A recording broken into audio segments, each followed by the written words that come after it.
सर्व सभागृह, प्रथमतः ज्या कचरा डेपोवरती आज ही सगळी आपली चर्चा चालू आहे, त्या कचरा डेपोमध्ये जे 9 निष्पाप बळी त्या ठिकाणी गेले त्यांना मी श्रद्धांजली अर्पण करतो. जे दुःखी अपघात झाला ज्यांचा, ते लवकरात लवकर बरे पण होतील, काही बरे पण झाले. सगळ्यांचं मापन मी पाहतोय, म्हणजे न्यूजला बघा, सगळ्या राजकीय लोकांचं स्टेटमेंट बघा की दोषींवर कारवाई झाली पाहिजे, त्यांचं निलंबन झालं पाहिजे, 100% झालं पाहिजे, त्यांना फाशी द्या, तिकडे त्यांचं काय निर्धार करा. पण तुम्ही आमच्या गावाचा कोणी विचार केला का? आमच्या गावाने ठेका घेतलाय का? ठेका घेतलाय का सगळ्या महापालिकेचा? सांगा ना. आमच्या गावाने सगळ्या महानगरपालिकेचा ठेका घेतलाय का? प्रत्येक जण येणार म्हणणार मुशीत कचरा महापौर साहेब, आज जर ते STP प्लांट जर झाला नसता ना, तर आज आमच्या अख्खी मुशी त्या ठिकाणी फार सगळ्या अख्ख्या गावाला श्रद्धांजली व्हायची वेळ आली असती. वेस्ट टू एनर्जीचं तिथं आता सगळे आकडेवारी दिली आमच्या बावनीत की कुठल्या विधानसभेतून किती येतो, काय येतो, कसा येतो. मला त्याच्यावर बोलायचं नाही जास्त महापौर साहेब.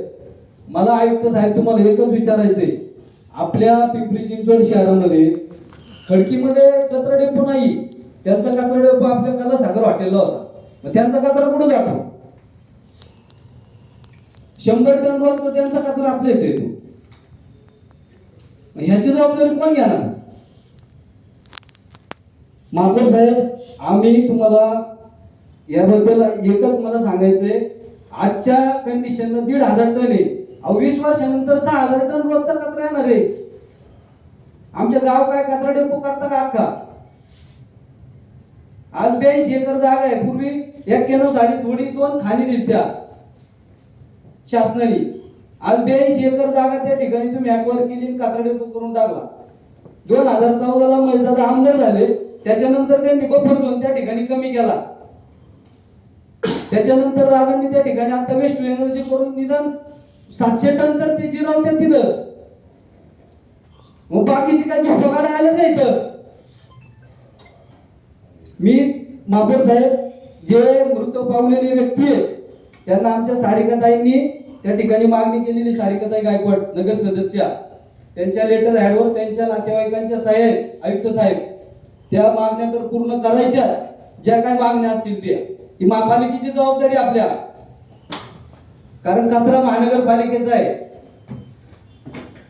ती जबाबदारी पार पडत असताना तुम्ही आज आमच्या गावाला सगळ्या एकतर चला सगळेजण आणि अख्ख्या गावाची सगळ्यांनी मिळून श्रद्धांजली घ्या. तिथं आत्ताच तिथं घाणपाणी येतं, सगळं घाणपाणी ते आमच्या सगळ्या वड्या नाल्यांना आणि बोरला पाणी येते.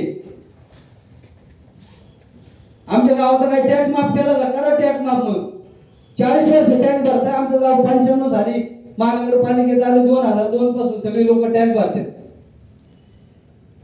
त्याच्यात सगळेच राजकीय जबाबदार आहे. मी कुणाचं नाव घेणार नाही. सगळे पार नगरसेवक, आजी माजी नगरसेवकां माझ्या साकाट जबाबदार असतील. आयुक्त साहेब, तुम्ही पॉझिटिव्ह आहे त्या बाबतीत.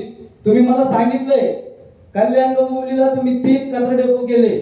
मग आमच्या इथं राजकीय लोकांची इच्छाशक्ती का नाही 3 कचरा डेपो करायची? पुनावळ्याचं आरक्षण रद्द नाही झालेलं, मी माहिती घेतली.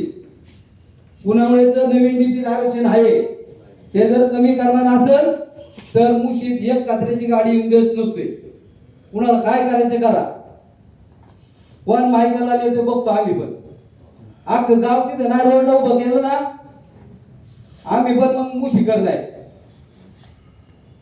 50 लाख रुपये महापालिकेने किती 50 कोटी दिले प्रोजेक्टला. काय त्या संस्थे कुठली आहे? अँथोनीला आला, त्याला त्याच्या कंपनी गुन्हा दाखल झाला.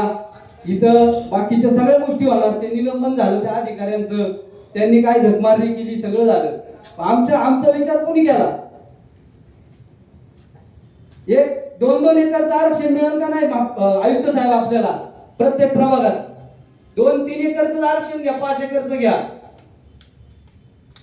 करा ना प्रत्येक प्रभागात तुम्ही कचरा. प्रत्येक प्रभागाचा 100 टन असेल ना, 50-100 टन. मग घ्या.